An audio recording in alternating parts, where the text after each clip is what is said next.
ด็อกเตอร์ จอบสอบกรุบบาดได้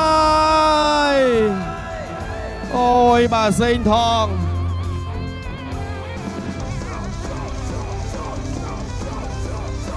បាទចូលដៃរបស់ Vladislow បាញ់មិញនេះបាទចុងទឹកបាត់ទៅហើយបាទចូលដំរីផ្កាយផ្កាបាទចាំមើលរូបភាពយឺតបងប្អូនបាទបាញ់មិញ Vladislow គាត់សងសឹកបានសម្រេចនេះមកដៃរបស់សេងថងនេះទាញអូចូលម្ដាយទៀតទាញទៅអើយបាទគាត់ព្យាយាមបានរ៉ាគាត់លឹបខាងក្រោមមកហើយណែបាទពីរដៃអូចូលមកដៃរបស់សេងថងកន្លែងនេះចូលវិញរបស់ Vladislow មកដៃរបស់ Vladislow ណែបាទចូលដំរីផ្កាយផ្កាពីក្រោមនេះផ្លប់បាទមកដៃស្ដាំនេះ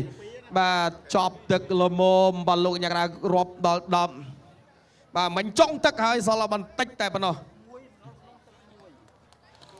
បាទសោកស្ដាយបាទសម្រាប់សេងថងបាទគាត់ធ្វើបានល្អបាទការប្រយុទ្ធបាទតែងតែមានឈ្នះមានចាញ់បាទសម្រាប់កីឡាកររបស់យើងបាទប្រឹងប្រែងបបបន្ថែមបាទឱកាសនៅមានបន្តជាច្រើនបាទសម្រាប់អ្នកដែលខំប្រឹង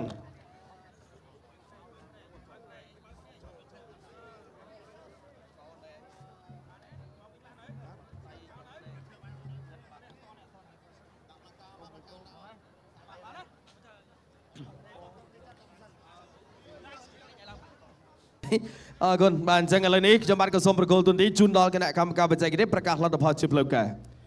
តាមរយៈផ្ដួលដៃគូឲ្យសន្លប់នៅក្នុងទឹកទី2ជ័យជំនះបានទៅលើបង្គោលខៀវ